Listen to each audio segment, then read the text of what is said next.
Hi there, and welcome to Only Phwoar. My name's Kyrie, and essentially this idea popped up on Twitter a little while ago, where I made a little joke post about how I kind of want to give back to the 40k community. It's something that I've been involved in since I was probably about 6 or 7 years old. And I see all these people making amazing content out there, and I was like, well, what can I do? What can I offer? Well, my painting skills they're all right. They're not great. Okay, I can't do that. I don't really have anyone around to battle with. Can't do any battle reports. Okay, fine. I'll move that to one side. Lore. Well, there's if you go through YouTube, you will find lore videos on absolutely anything. So I thought, right, what is this niche that I can do? And I thought, I am a thirsty bitch. I can do that. That's something I can add in. So I made a joke about how the only thing I would be able to offer is my ability to rank the Primarchs based on their dateability. And that post got an awful lot of traction. It got an awful lot of attention, and some people seem to think it was a really, really good idea. I don't know why, but here we are. So I thought, right, let's give this a go. Let's throw this out there. It's just for fun. Please don't nobody take this as a super serious deep dive into the lore. Equally, it's not just me, reading off a wiki page, which man, that would make things a whole lot more simple. So this is a bit of fun, just looking at the various Primarchs and how I would rank them based on their own dateability, rather than do a big info dump and say, right, here's all 18 of them, and I go, right, let's go through this as one big episode. Simply because I think I'd be exhausted by the end of it, and I would need so much alcohol to get through it. I've broken it down into chunks of 3 Primarchs in each episode, so 6 episodes overall. I'm going to do the Loyalists first for the first 3 episodes, and then after that do the Traitors. So for this first episode, I'm going to be looking at Roboute Guilliman, the Primarch of the Ultramarines. I'm going to be looking at Leman Russ, Primarch of the Space Wolves, and I'm going to be looking at Corvus Corax, the Primarch of the Raven Guard. So, without further ado, let's get into it.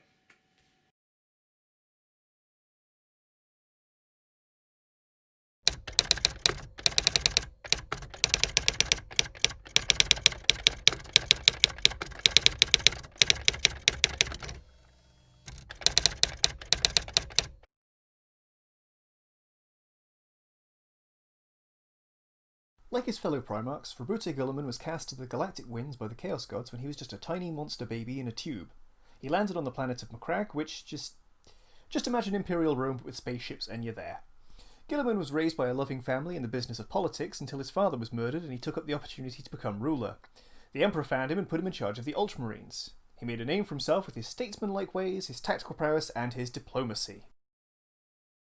So, let's start with the big blue man himself, Roboute Guilliman.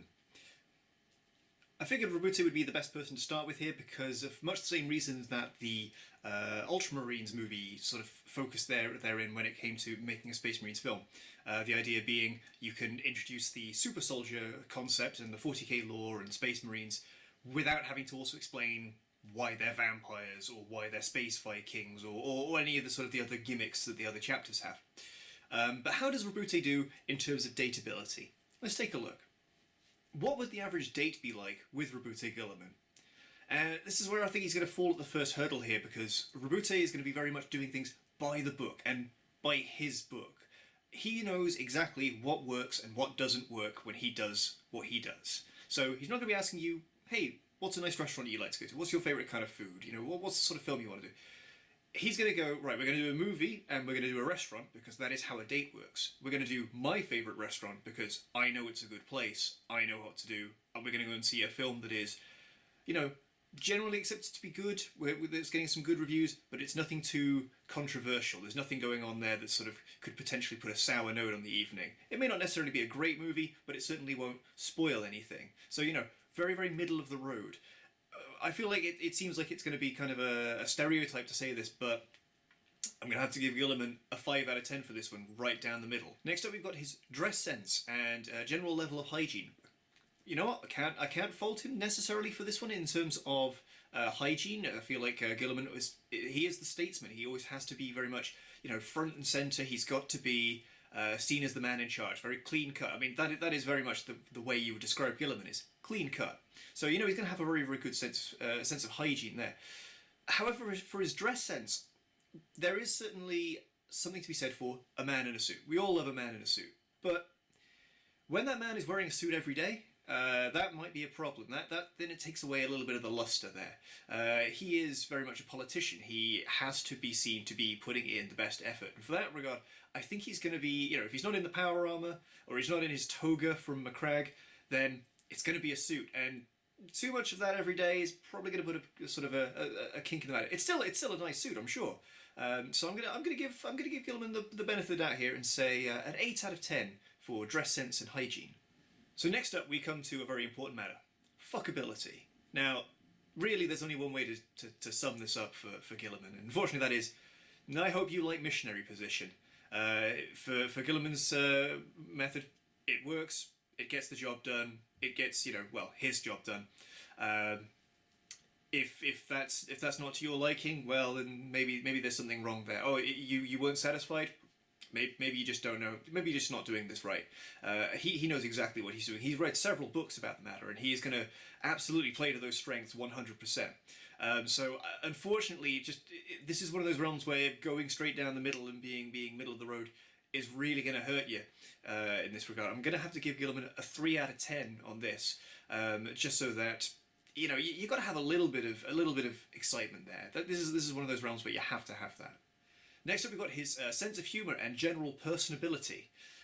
So Guilliman's humour, I feel like, is going to be not necessarily. He's not going to have a controversial sense of humour. Let's put it that way. He is going to be making maybe observational jokes that are a bit tired. You've probably heard them all before, but they still sort of raise us. It's not a laugh. It's a bit of breath comes out of the nose kind of jokes like that. Oh, I appreciate that's a joke. In terms of personability, you could trust Guilliman to get on with things. You can generally have faith in him that if he's given his own bit of independence, he'll run with it, and you don't have to worry about the kitchen catching fire if you leave him alone for the day. So again, not exactly exciting, but you could leave him to his own devices without things going wrong. So for personability and sense of humour for Roboute Guilliman, I'm going to have to give him a 4 out of 10. And finally for Guilliman, could you bring him home to your parents? Now, well, I feel like this would be awkward, but generally speaking would be a success. He would have absolutely read all the books on exactly what to do. He will have read watched the YouTube tutorials on what to do when meeting your girlfriend's parents for the first time. He has memorized every single, this is how long you should shake her dad's hand for. This is how long you should sort of maintain eye contact for when making these sort of things. This is how you should show your appreciation for a meal or a drink or what have you. He is going to get absolutely down everything to a T. There's not going to be necessarily a lot of personal charm there, at least on the first meeting. So again, I feel like he's going to be right down the middle here and just get a 5 out of 10 on meeting the parents.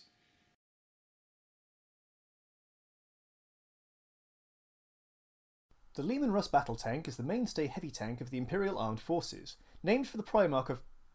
Oh! Leman Russ ended up on the icy world of Fenris, populated by wolves, trolls, krakens and hairy Vikings.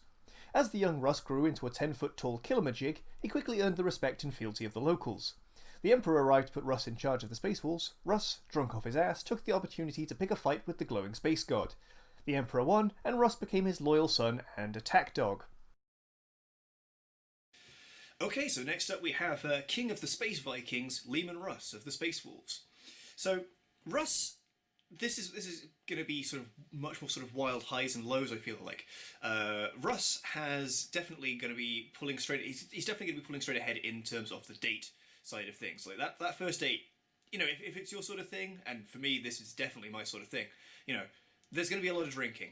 There's going to be going out to a club. There's going to be a lot of wild dancing. You are going to wake up tomorrow with sort of bruises and a stinking hangover. and probably you're going to be handcuffed to a traffic cone that you don't remember how that got there, but all you know is you had a great time. Probably it was awesome. So I feel like that's definitely more my kind of thing, and for that regard, I think Russ is going to sort of pull ahead very, very early here. So I'm going to give him an 8 out of 10 for what the average date is going to be like. So next up we have dress sense and his good level of hygiene.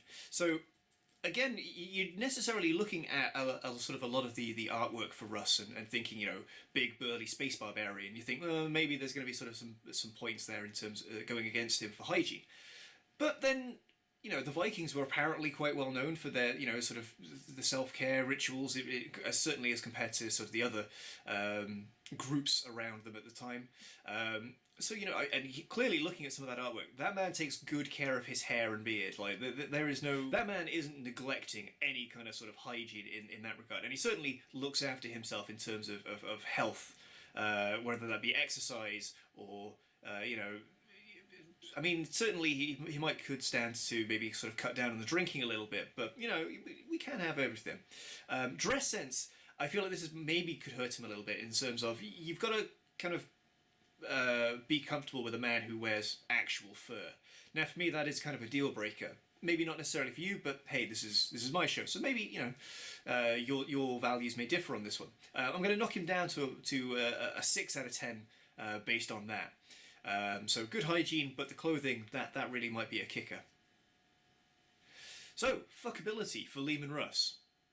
There is no other way to put this. Like you look at any reference to Russ in the lore, any artwork, that man fucks, okay?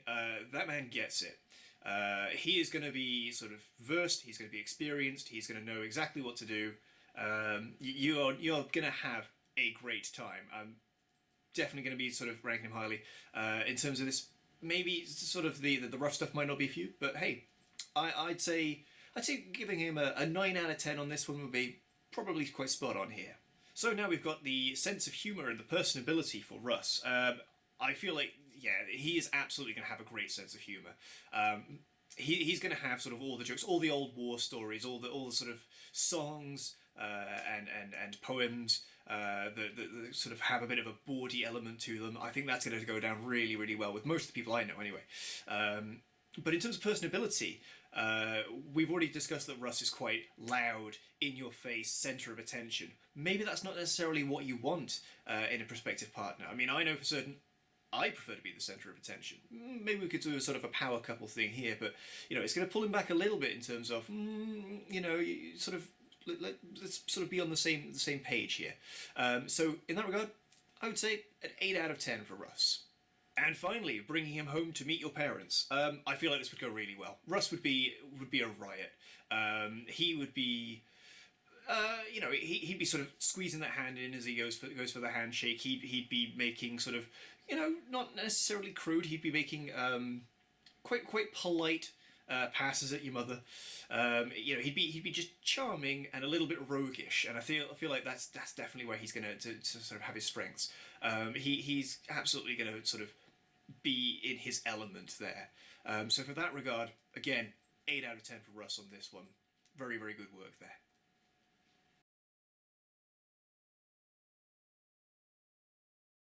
Corvus Corax landed on the moon Lycaeus, now Deliverance, orbiting the planet Phwoar. Adopted by the slave population of the moon, Corax grew up mining for precious minerals to be provided to their rich masters on the planet below. Corax eventually started a rebellion, winning the day with guerrilla tactics and dropping debris on folk from orbit. The Emperor arrived and took him away to become the leader of the Raven Guard. And finally, we come to Corvus Corax. Now, a little bit of bias here, because when I first got into 40k, my favourite sort of chapter for Space Marines was the Raven Guard, and then I realised I sucked at painting black armour, so that kind of put pay to that. But I always found Corax to be a very, very interesting character in terms of, this is an army of 10-foot tall Space Marine super soldiers with giant armour and, hands made of chainsaws and stuff like that. And yet Corax is the one there with these ideas of using tactics and stealth and guerrilla warfare and limited resources. So hopefully I can give him a good score here, but I feel like it's probably not going to go that way. So first up, we've got, what would the average date be like with Corax? And I feel like, I mean, if you're into your adventures and your mystery, this will probably be for you. Half of the date is most likely going to be trying to find him. You go to the mall, you go to the park or what have you. Just go for a nice walk. You having a conversation and you turn and he's gone. He's just wandered off. Another couple of minutes later, he'll turn up again, exactly where you weren't expecting him, and he's probably found something really nice. He's sort of come back. Oh, he's got flowers. Oh, that's nice. That's lovely. Where did he go? He's, oh, it doesn't. It's not important. And maybe that little extra level of mystery is nice. Maybe it's a little bit aggravating. We'll sort of see how long that goes on for. For this one, I'm going to give him I'll say a 7 out of 10, just because I kind of like the mystery there. So next up we have his dress sense and his general level of hygiene. Can't really speak to the hygiene level. A lot of the artwork for Corax generally tends to show him as being kind of, well, not taking good care of himself. A lot of sort of sitting in the shadows and brooding a lot. However, in terms of dress sense, A, you can't go wrong with black, and B, that man has some really strong branding. Like I mean, if you're in charge of the Raven Guard and your name is Corvus Corax, you've got a brand, you've got a gimmick, you stick to it. You stick to that black and feather look, and he does that excellently. So for that regard, being the kind of gothy bitch that I am, I gotta say that's gonna rank quite highly. I'm gonna give an 8 out of 10 for the dress sense for Corvus Corax. So next up we come to the fuckability. Now, emotional availability is a very, very important thing, and there shouldn't be necessarily. It's a big joke for a lot of people, but there shouldn't be necessarily any shame in being so emotionally overcome during after sex that you have a little cry. That's fine. It's not something I've sort of experienced in my life, but that's fine. I feel like Corax would be crying the whole way through, and that for me is kind of a deal breaker. I can't really be dealing with that. There's such a thing as maybe too much emotional availability there. Bless him. So in that regard, I'm going to have to drop him down to about a 3 out of 10 for fuckability, which is a shame. Sense of humour, personability. Again, poor lad. I don't really see him doing much in the way of humour. Maybe once or twice he would drop something that you feel like maybe was a joke, and you give a little chuckle just to be polite, and then he gets this kind of faraway look in his eyes as he's remembering something terrible that happened in his past, and you go, oh, that was a serious reference.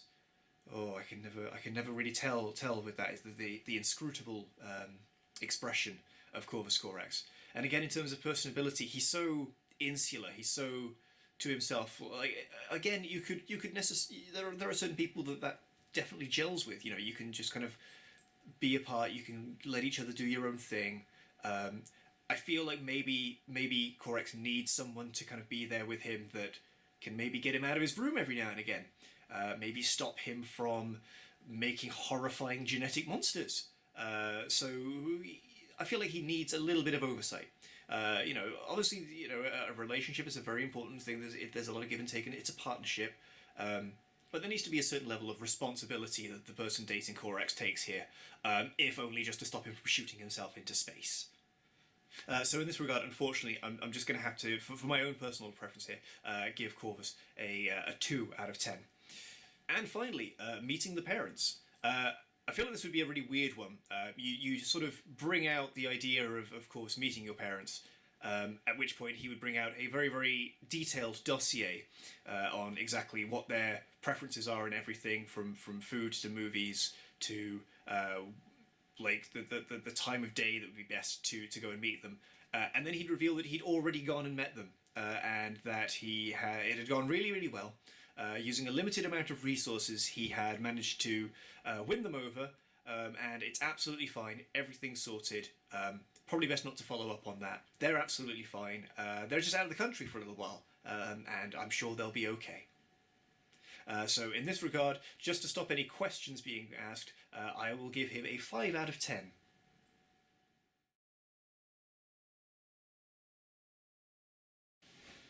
So as we tally up the scores there at the end, and I will preface this by saying that my math skills are absolutely terrible. I do math for a living, which is probably kind of a big shame here. But yeah, generally speaking, counting up basic numbers, I tend to fluff them quite a bit. So, from what I've got here, and let me know if I've messed these up, Roboute Guilliman, straight down the middle, exactly, right in the middle of everything, 25 out of 50. That's a fairly respectable score. And right there with him, Corvus Corax, also on 25. I'm going to need to start thinking about how to change up these scores a little bit, because I'm really worried that over the next couple of episodes, everyone will be getting right in the middle. So I'll try and be a bit more sort of thoughtful about things in future. Pulling ahead of the pack, though, as it were, Leman Russ with a very, very formidable score of 39 out of 50. That's pretty damn good. I feel like he's going to be a top contender here. So those coming in the next couple of episodes, that's the man to beat right there. So please, if you enjoy this, please let me know. You can find me on Twitter at Crawford_Kyrie. And please, let me know if any thoughts, anything you'd like to see me do in the future. I'm hoping to once this is out of the way, look into doing a few more sort of lore videos and that kind of stuff. It's been really, really fun. And again, I'd love to give back to this community that I really, really love. So, and I've used the word love way too many times there. So we've got a thunderstorm rolling in at the moment, so I'm going to end things here so that I can actually finish up the recording without it just being thunder cracks coming across every bit of audio there. So until next time, have a lovely day, and I will speak to you soon. Ta-ta!